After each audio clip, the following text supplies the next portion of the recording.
ડેડિયાપાડાના આમ આદમી પાર્ટીના ધારાસભ્ય ચૈતર વસાવાનું આજે જેલમાંથી 81 દિવસ છુટકારો થતા મોટી સંખ્યામાં તેમના સમર્થકો ઉમટી પડ્યા હતા।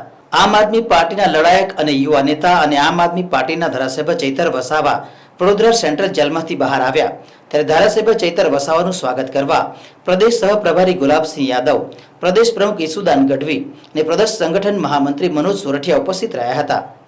आप नेताओं कार्यकर्ताओं सहित आदिवासी समाजना आगेवानो અને ખૂબ જ મોટી સંખ્યામાં યુવાનો ધારાસભ્ય ચૈતર વસાવાનું સ્વાગત કરવા પહોંચ્યા હતા। ચૈતરભાઈ તુમ આગે બઢો હમ તમારે સાથેના નારાથી ચૈતરભાઈ વસાવાનું સમર્થન કર્યું હતું અને પોતાના ધારાસભ્યને હાર તોરા કર્યા હતા। ચૈતરભાઈનું સ્વાગત કરવામાં આવ્યું હતું અને આદિવાસી વિસ્તારના હીરોના કારણે આજે વડોદરામાં પણ ટ્રાફિક જામના દ્રશ્યો સર્જાયા હતા।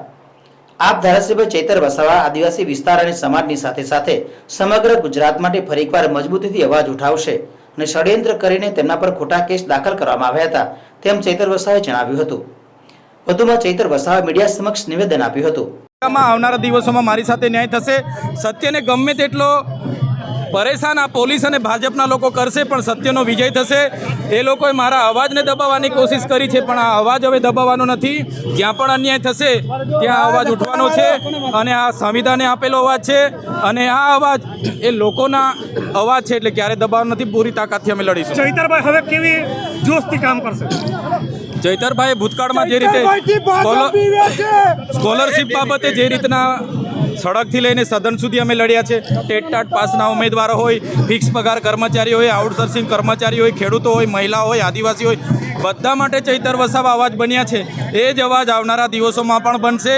મારો અવાજ જે દબાવવાની કોશિશ ભારતીય જનતા પાર્ટી અને પોલીસે કર્યો છે એ ક્યારે દબાવવાનો નથી। પૂરી તાકાતથી અમે લડીશું। અમને પૂરેપૂરો ન્યાય પ્રણાલિકા પર વિશ્વાસ છે। આવનારા દિવસોમાં મારી સાથે ન્યાય થશે। ભ્રષ્ટાચારના વિરોધમાં આપણે કામ કર્યું એના માટે આપણે હા બિલકુલ। મનરેગાનો મુદ્દો મેં ઉઠાવ્યો।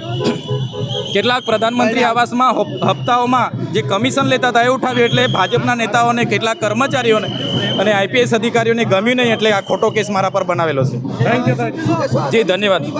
જય જોહર, જય આદિવાસી।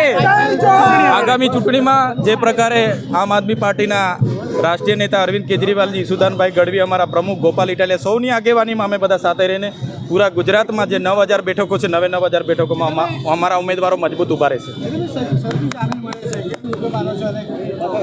જે પ્રકારે 80 જેટલા દિવસોમાં મને જેલમાં રાખ્યો, મારા વિધાનસભાનો મત વિસ્તાર જે મારો પરિવાર છે એના દુઃખમાં સુખમાં હું ઊભો નથી રહ્યો એ બદલ મને દુઃખ તો થયું છે। જે પ્રકારે મેં ખોટા ફરજી કેસમાં મને જેલમાં નાખ્યો છે ત્યારે આ ભારતીય જનતા પાર્ટીની નીતિ છે। એક વિપક્ષના ધારાસભ્યને કઈ રીતના દબાવી દેવો એ આ એક ઉત્તમ ઉદાહરણ છે। મને એરેસ્ટ કરી દેવામાં આવ્યો, જેલમાં નાખી દેવામાં આવ્યો અને વડોદરા જેલમાં રાખવામાં આવ્યો।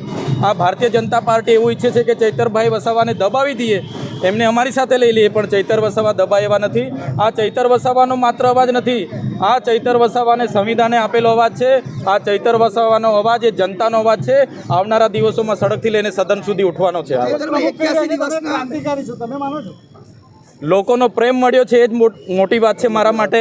હું એકલો નાનો માણસ છું, આટલી મોટી પ્રશાસન ભાજપા સામે લડી નહીં શકું, પોલીસ સામે લડી નહીં શકું, પણ જે આ જનતાનો પ્રેમ મળ્યો છે એ જ મારી તાકાત છે અને એનાથી આગળ વધતા રહીશું।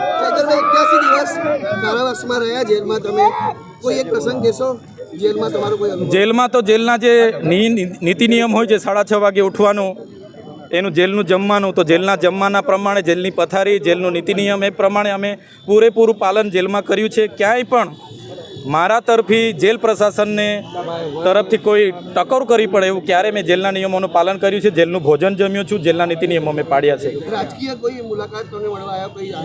ના, અઠવાડિયામાં મારી ફેમિલી મુલાકાત થતી હતી અને અઠવાડિયામાં ફોન થતો તો એના સિવાય કોઈ રાજકીય વ્યક્તિ સાથે મારી મુલાકાત નથી થઈ।